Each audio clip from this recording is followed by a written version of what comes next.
श्री सत्यनारायण भगवान की जय। ओम नमः भगवते वासुदेवाय।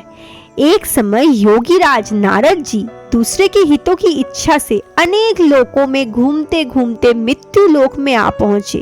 यहाँ अनेक योनियों में जन्मे हुए प्राय सभी मनुष्य को अपने कर्मों के अनुसार अनेक दुखों से पीड़ित देखकर सोचा कि किस यंत्र को करने के निश्चय ही प्राणियों के दुखों का नाश हो सकता है। ऐसा सोचकर देवर्षि मुनि श्री नारद विष्णु लोक पहुंचे। वहां श्वेत वन और 4 भुजाओं वाले देवों के इष्ट नारायण को देखकर, जिनके हाथ में शंख चक्र गदा पद्य थे तथा वरमाला पहने हुए थे, से स्तुति करने लगे। हे भगवान, आप अत्यंत शक्ति से संपन्न हैं। मन तथा वाणी भी आपको नहीं पा सकती। आपको यदि मध्य अंत भी नहीं था। आप निपुण स्वरूप, सृष्टि के अद्भुत और भक्तों के सभी दुखों को नष्ट करने वाले हो। आपको मेरा नमस्कार। नारद जी से इस प्रकार स्तुति सुनकर भगवान श्री विष्णु बोले, हे मुनि श्रेष्ठ, आपके मन में क्या है? आप किस काम के लिए यहाँ आगमन हुआ है? निसंकोच कहिए। तब नारद मुनि बोले, प्रभु, मृत्यु लोक में सब मनुष्य जो अनेक योनि में पैदा हुए हैं, अपने अपने कर्मों के द्वारा अनेक प्रकार के दुखों से दुखी हो रहे हैं। हे नाथ, यदि आप मुझ पर दया रखते हुए तो बताइए कि उन मनुष्यों को सब दुख थोड़े से ही प्रश्न से कैसे दूर हो सकते हैं। तब श्री भगवान विष्णु जी बोले, नारद, मनुष्य के भलाई के लिए तुमने बहुत ही अच्छी बात पूछी है। जिस काम के करने से मनुष्य मोह से छूट जाता है वो मैं कहता हूँ, सुनो।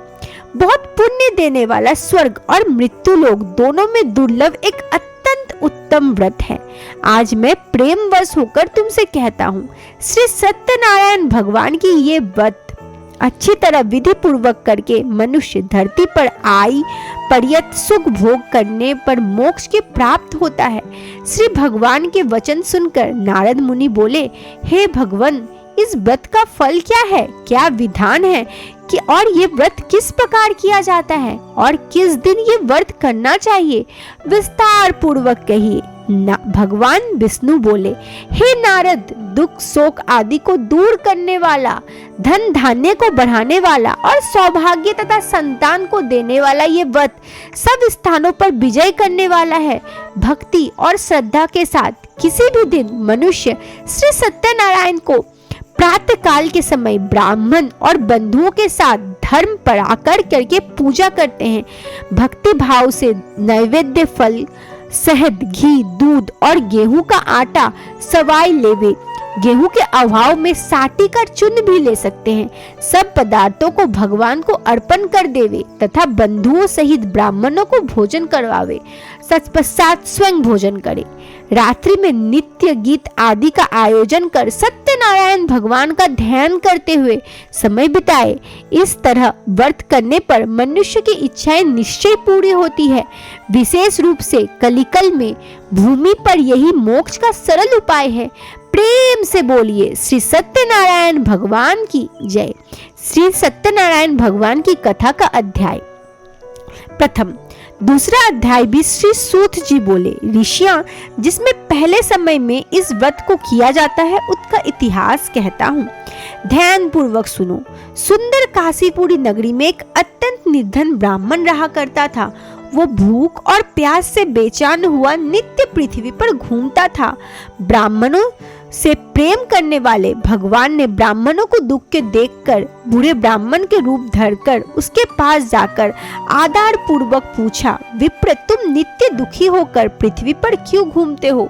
ब्राह्मण, ये सब मुझसे कहो, मैं सुनना चाहता हूँ। तब वो ब्राह्मण बोला, मैं निर्धन ब्राह्मण हूँ, भिक्षा के लिए पृथ्वी पर फिरता हूँ।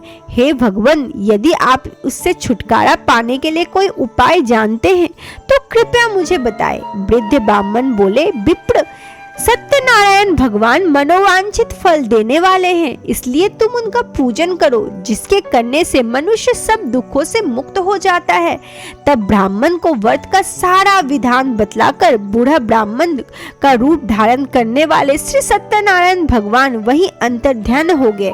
जिस व्रत ब्राह्मण ने बतलाया है, मैं उसको अवश्य करूंगा, ये निश्चय कर वो रात भर नींद नहीं आई। सवेरे उठकर सत्यनारायण भगवान की व्रत का निश्चय कर वो भिक्षा के लिए चले गए। उस दिन उसको भिक्षा में बहुत सारा धन मिला, जिसे बंधु बंधुआ के साथ सत्यनारायण भगवान का व्रत किया।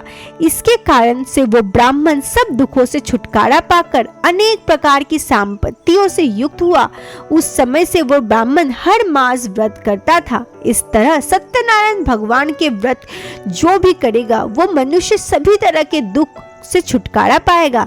इस तरह नारद जी से सत्यनारायण भगवान का कहा हुआ ये व्रत मैं तुमसे कहा, हे विप्रो, अब मैं और क्या कहूँ।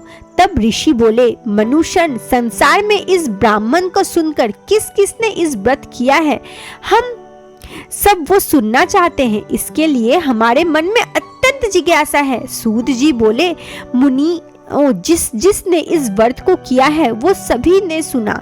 एक समय वो ब्राह्मण धन और ऐश्वर्य के अनुसार बंधु बांधवों के साथ व्रत करने को तैयार हुआ।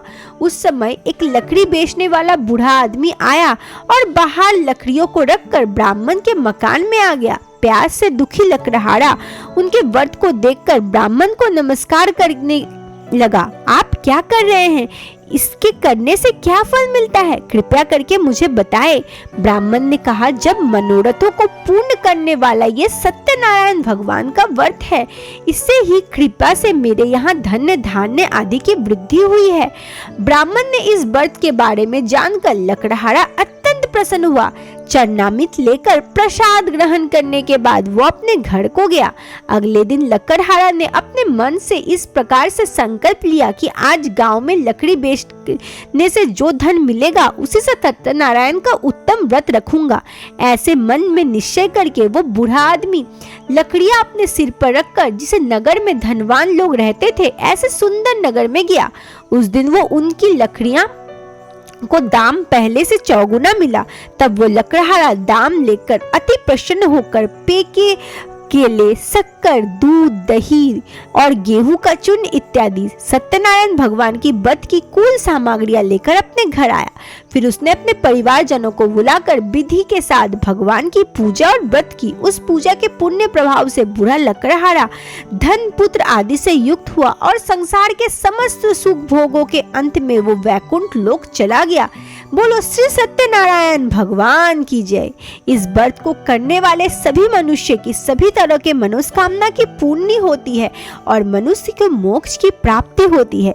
इसी के साथ बोलो सत्यनारायण भगवान की जय। ओम नमः भगवते वासुदेवाय नमः। बोलो सत्यनारायण भगवान की जय।